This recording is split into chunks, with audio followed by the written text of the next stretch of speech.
The casserole hadn't even cooled. I remember that detail because I'd been so proud of it. Hand-peeled potatoes cream from the market down on Willow Street, baked slow and steady in the same dish my grandmother used. I still remember the shape of the brown edges curling at the corners just the way she liked it. It was my first dinner in the house I bought myself. Not rented, not borrowed, not a hand-me-down from someone else's idea of where I belonged. I saved for 5 years, cut every extra, packed my own lunch through 2 promotions. I did everything the right way, quietly, carefully. And now I was hosting the very people who always doubted I could. My parents were due at 6. I set the table with cloth napkins and the plates I'd gotten on clearance from a little antique shop outside of Corvallis, the blue ones with tiny hand-painted birds on the rim. Each seat had a name card, simple, printed on cardstock and laminated at work on my break. I placed Dad at the head mom to his right, and Marla, my older sister, across from me like it was some soft-lit truce I'd arranged after a war we never declared. I even lit candles, cinnamon and pine. Just enough to make the place feel like home, not like a showroom. By 6:20, I had rechecked everything 3 times. The roast was resting, the salad was crisp, and my skirt, which I hardly ever wore, was freshly steamed. I remember smoothing it down more than once, the way nervous hands do when there's nothing else left to fix. At 6:32, tires crunched over gravel outside. My heart kicked a little. The first to step inside was Marla. She didn't knock, just opened the door and said, "Smells like food," without looking at me. She wore those suede boots she always bragged about, expensive, impractical. They tracked faint dust over the floors I'd mopped that morning. Dad followed. He gave a nod, not quite a greeting. His eyes didn't land on me, but rather moved across the crown, molding the ceiling corners, the family photo above the mantel, like he was inspecting a rental. "This place has good bones," he said eventually. "Feels like it should belong to everyone." I laughed, though I didn't find it funny. "It's cozy, I think." Mom entered last. She didn't speak. Her fingers grazed the picture frame on the mantel, one of us from when I was 10. Her eyes lingered on it like it was unfamiliar. We sat. The silverware clinked lightly. The salad remained untouched. Marla scrolled through her phone under the table. Dad asked how I could afford hardwood floors. He said it not like a compliment, but a suspicion. "You know he added a house this size is a lot for one person." "It's manageable," I said, and took a sip of wine I no longer wanted. No one asked about my promotion. By the time dessert came, a warm apple crumble with oat topping, I was nearly desperate for someone to say anything kind. I remember smiling too hard. I told them the crust was homemade. I said it twice. Dad didn't respond. He folded his napkin slowly, precisely like a ritual. Then he looked at me finally, and I saw something shift in his jaw. I recognized it. I'd seen it when I asked to apply for a college out of state, when I bought my first car without calling for permission. "We've discussed it," he said. "This house should come back to the family." I blinked. "I'm sorry." What Mom nodded, eyes fixed on the wall. "You've done well, Celeste, but it's too much house for someone like you. It's time to refocus." My hands trembled under the table. Marla leaned back, arms crossed. "It's not personal," she said. Then she stood, and when she came back, she was holding my suitcase. The green one I'd used when I moved to college. It was already packed. "We gathered your essentials," she added, just to make things smoother. I tried to speak. My mouth wouldn't open. My voice curled up inside my chest and refused to come out. "I'm the legal owner," I whispered finally. Dad's smile was thin. "We'll sort that." No one raised their voice. No one cried. But something far louder had already happened. I picked up my phone and keys and laid them gently on the table right next to my untouched wine glass. Then I walked out. Outside, the air was colder than it should have been for October. The suitcase thumped in the back of my trunk as I drove with no destination in mind. Each turn on the road echoed like a question I hadn't prepared to answer. I didn't know it then, but the real theft didn't happen that night. It started long before the casserole cooled. I didn't drive far. I couldn't. 10, maybe 12 miles outside of Harbor Falls, I pulled into a small gas station, the kind that still sold disposable cameras and cinnamon air fresheners hanging behind the counter. The overhead light flickered like it was tired of staying on. I parked under it, engine off, hands still locked around the steering wheel as if I needed it to anchor me to something solid. The suitcase thudded quietly with each movement, a dull reminder in the trunk. My phone buzzed in my coat pocket. I didn't recognize the number, but I answered anyway. My voice was quieter than I expected. "This is Celeste." A pause, then a voice, cheerful, too cheerful. "Hi, Ms. Whitmore, this is Chelsea from Cascade State Mortgage. I'm calling to confirm a request that came through this weekend regarding changes to your mortgage account." My stomach tightened. "What kind of changes?" "Well," she said, her tone shifting slightly. "There was a request to add 2 co-borrowers to your existing loan and to update the primary contact to someone named Marla Whitmore. The submission raised some red flags on our end, mostly because it didn't come through the secure portal and it didn't match your typical access pattern." My heart was pounding now, but my voice stayed even. "I didn't authorize any changes. I haven't shared access with anyone." Another pause. "That's what we figured," she said. "We haven't processed anything. You're still listed as the sole legal owner, no co-borrowers, no secondary contacts. But for your protection, we've temporarily locked the account and logged the attempted change." My mouth was dry. "Do you have the names they used?" "Yes, Edward and Marla Whitmore." I didn't respond right away. It wasn't shock that kept me quiet. It was the strange, steady realization that I wasn't surprised. I thanked her requested written documentation and ended the call. The car was silent again, except for the hum of the fluorescent light overhead. I stared out at the empty parking lot, my reflection faint in the windshield. They weren't reacting to anything. They had been planning this. This wasn't heat-of-the-moment family dysfunction. It was a blueprint, a long one. And I, trying to please them, trying to serve casserole and earn a smile, had walked right into it. I reached for my phone again, not to call anyone, but to scroll through old photos. Ones taken just weeks ago. Me standing on the porch with the sold sign holding keys, smiling like I believed the house was mine. It was mine. Still was. But they didn't think I'd fight for it, and they certainly didn't think I'd document everything. I didn't know it yet, but that phone call had already changed the outcome, because now I wasn't confused. I was aware, and awareness, I would learn, is the first real weapon. It was still early the next morning when I drove back toward my house. I hadn't slept, not really. I'd dozed off in the car for maybe an hour before the cold in my spine reminded me I was no longer welcome in the place I paid for. But I needed something papers, chargers, even just a sweater. Something familiar. As I pulled onto my street, the sun was just starting to rise. The houses on my block were lit with soft porch lights, windows framed with curtains that hadn't changed overnight. But mine was different. The porch light had been swapped. The warm amber bulb I'd chosen was now a sterile white-blue glow that felt more like a dentist's office than a home.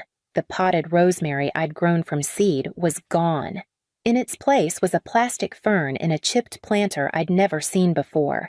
I parked across the street and sat for a moment just looking. The curtains were different. The blinds were drawn tightly like the house itself was hiding something. I walked up slowly, heart heavy but hands steady. I still had my copy of the key. I hadn't dared try it yesterday. I slipped it into the lock. It didn't turn. No resistance, no clunk. Just a quiet finality, like the lock no longer recognized me.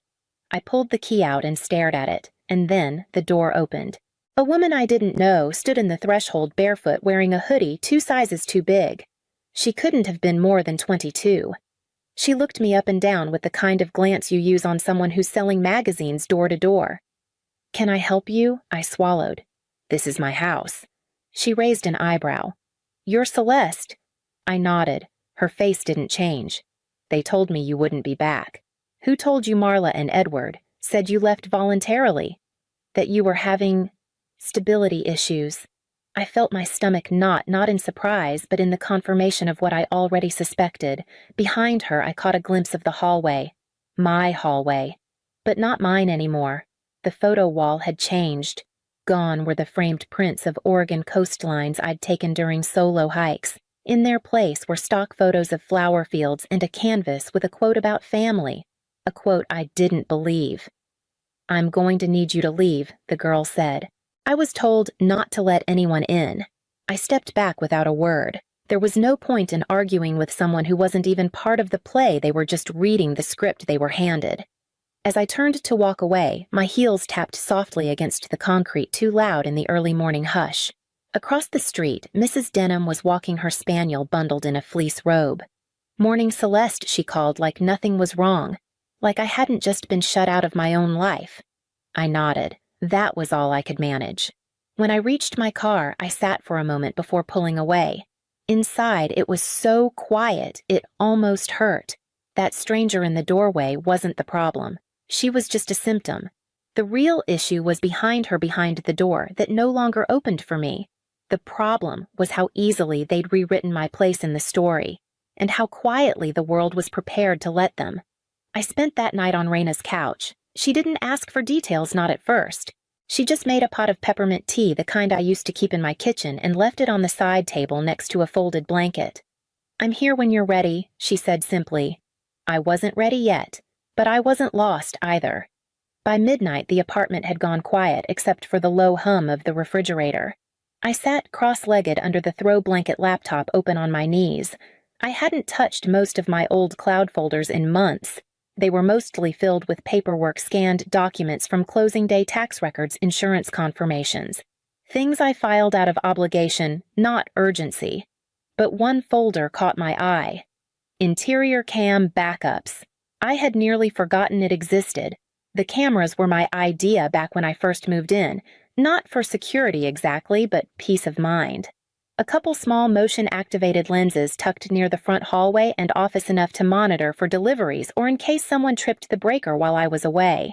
They were synced to my cloud set to auto-upload clips when triggered. I hadn't reviewed them since early fall. But now, I clicked. The first video was time-stamped 2 days before the dinner. It opened with a quiet shot of the hallway, then movement. Marla standing in my office, casually opening drawers, not rifling, not searching, just calmly removing files, flipping through them, placing them in a box already labeled in her handwriting. Another clip, my mother Diane removing my framed degree from the wall, tucking it under her arm. She took a moment to smooth the dust from the now empty space. Then my father. Edward entered last, sat at my desk like he owned it. He leaned back in my chair, tested the tilt, then reached behind the monitor and unplugged the router. In his hand, he held a new device wrapped in masking tape. On it, in faded marker, was written Whitmore, Maine. They weren't trespassing. They were settling in, replacing the things I had chosen with the things they thought fit better. No panic, no rush. Just deliberate motion. Like the house had already been reassigned in their minds, and my presence at the dinner was merely a formality. I sat back, pulse thudding low behind my ribs. They hadn't expected me to notice. They didn't think I'd still have access. They thought I'd given up the moment I left the key on the table. And honestly, for a moment, I almost had. But not now. I started downloading clips, one by one. I renamed them by timestamp and saved them into a new folder. They took it. At the bottom of the folder, tucked beneath a string of footage files, was a voicemail. I didn't remember saving it. It was dated 9 days before the dinner. I hit play. Marla's voice came through flat and clear. "Once she's out, change the locks. Don't let her back in. Not even for the photo albums. She'll call a lawyer, sure, but it won't stick. This is a family matter. Judges don't touch it." My throat tightened. She wasn't even angry, just efficient. Like this was an event to be managed, like I was clutter to be boxed and removed. I sat with the silence after the recording ended. Let it settle. Then I copied the voicemail, attached the first 3 video files, and emailed them to myself and to a new contact folder labeled Legal. I didn't know what came next, but I knew this. I hadn't left. They had simply begun moving in before I realized I was being moved out. The next morning, I woke to Raina sitting at her tiny kitchen table, glasses perched low on her nose, flipping through a small legal pad filled with names and numbers. She looked up when I entered. "You need a lawyer, not just for the house. This is bigger now." I nodded. I knew she was right. She made a call before breakfast.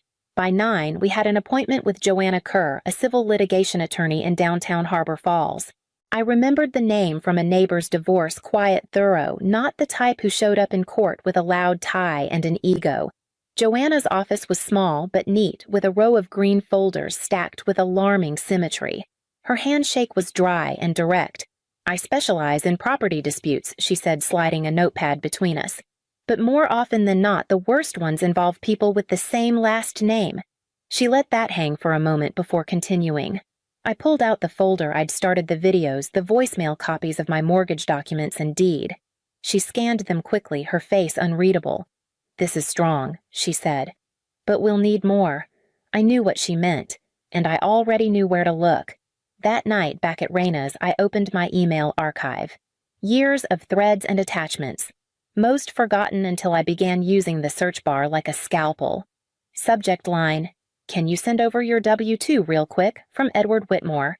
Date February 2 years ago. I remembered it. I was filing taxes late and had asked my dad if his accountant still did individual returns.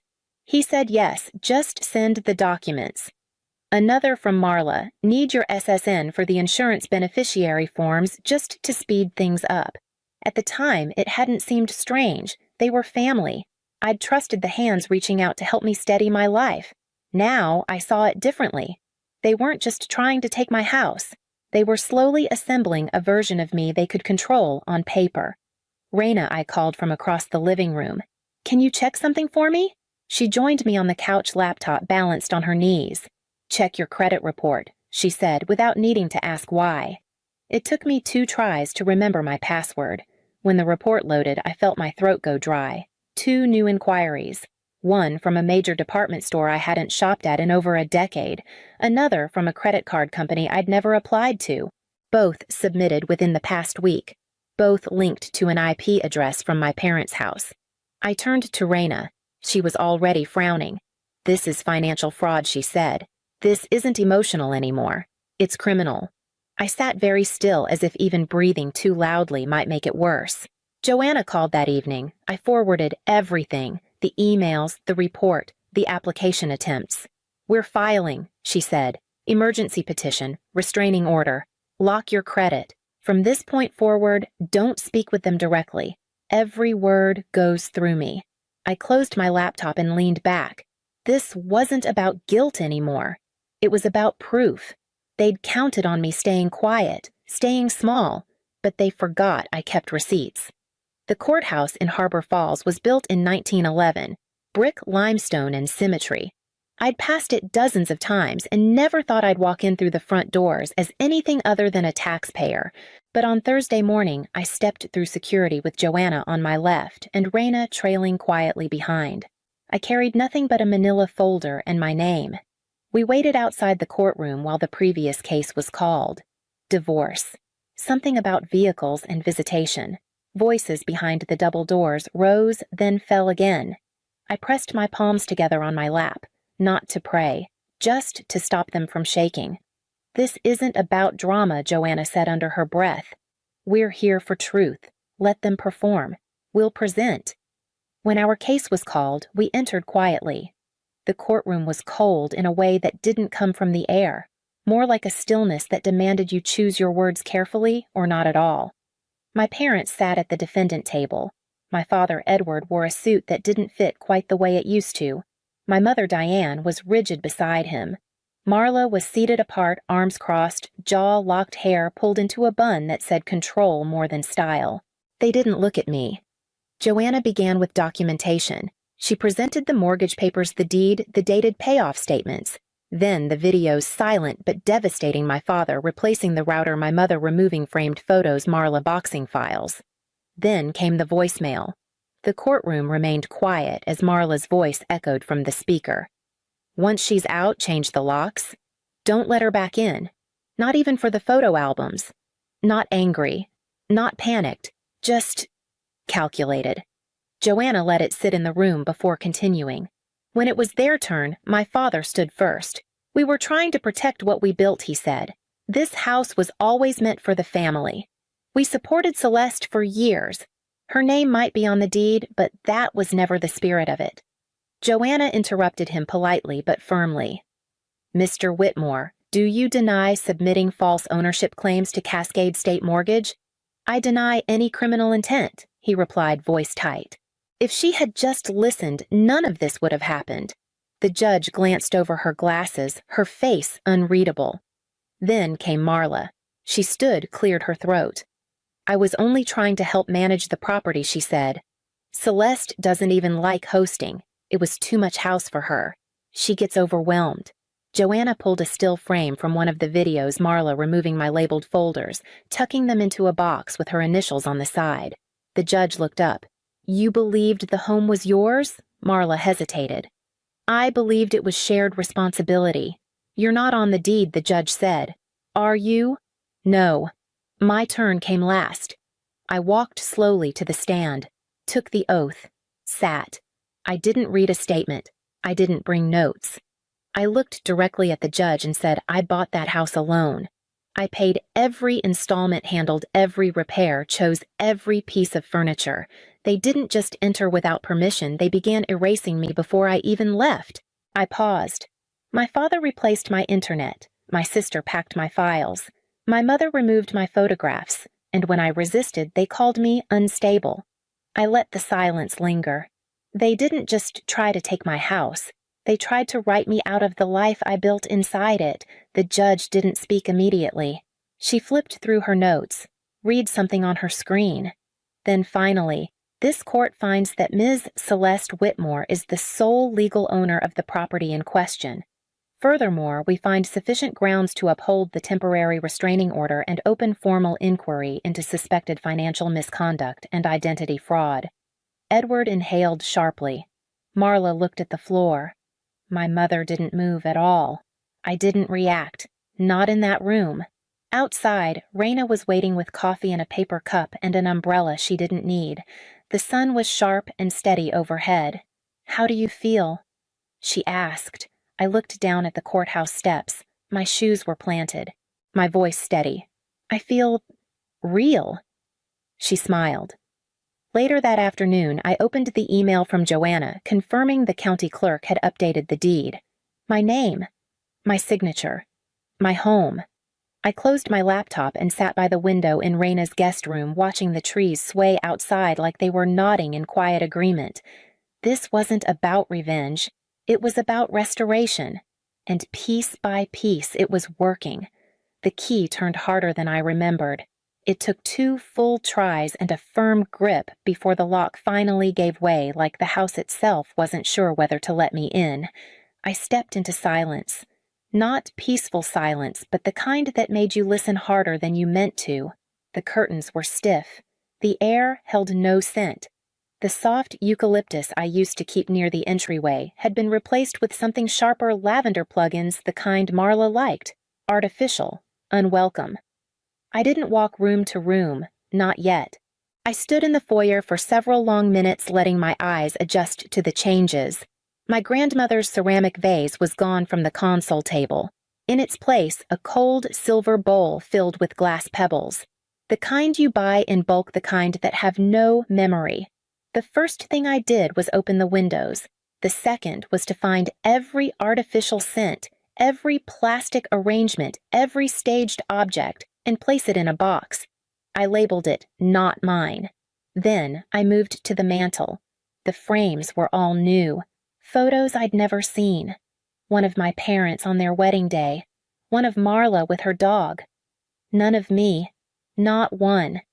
It was strange to realize how thorough they'd been. They hadn't just claimed space, they'd curated a version of life that didn't include me at all. I pulled every frame down gently. I didn't shatter anything. This wasn't anger. It was correction. In the kitchen, tucked behind the silverware tray, I found something unexpected, a cream-colored envelope. My name, written in my mother's cursive. Inside was a single page. You'll understand someday. Family decisions are complicated. You were always so headstrong, Celeste. This was about preserving what matters. One day you'll see it was necessary. No apology, no ownership, just a tidy set of excuses disguised as legacy. I took it out back, lit a match, and held the paper over the fire pit. The flame curled through each line without hesitation. When it was gone, I didn't feel triumphant. I felt clean. That night, I started rearranging the living room, not because it was messy, but because it didn't reflect me anymore.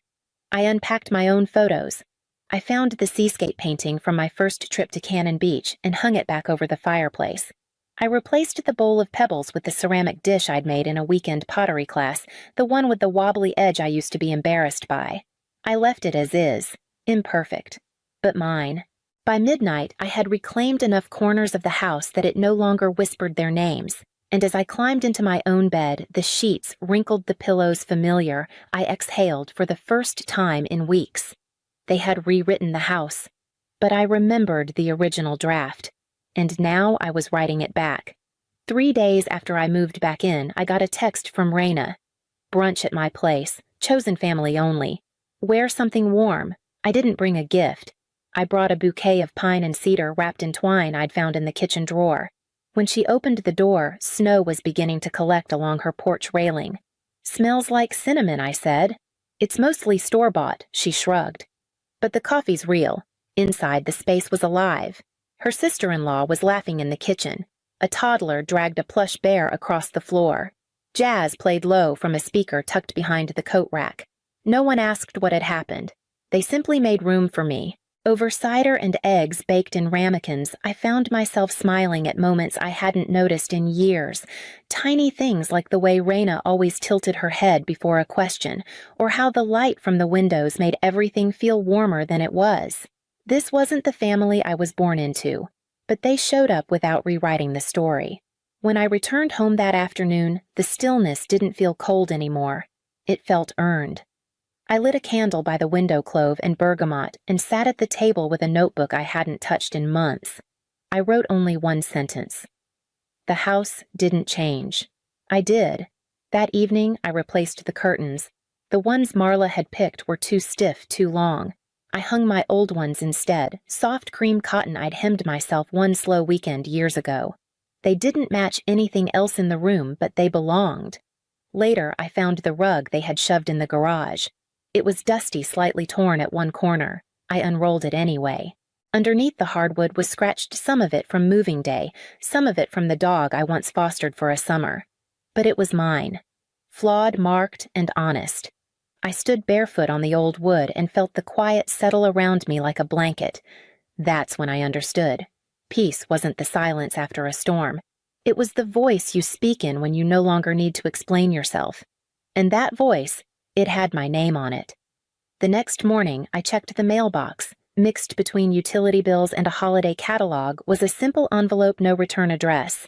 Inside a card with a photograph of a snow-covered cabin and one line in block print, "Freedom isn't the absence of history. It's knowing it doesn't own you anymore." I pinned it to the corkboard beside my front door, next to affirmations I had begun collecting. Things I didn't believe in fully yet, but wanted to try. That evening, I wrote a final note in my journal. They tried to take the house, but they couldn't take the woman who built it. Then I turned off the lights, locked the door, not out of fear, but out of habit, and climbed into bed with the window cracked just enough to let in the night air. And for the first time in months, I slept without bracing for anything.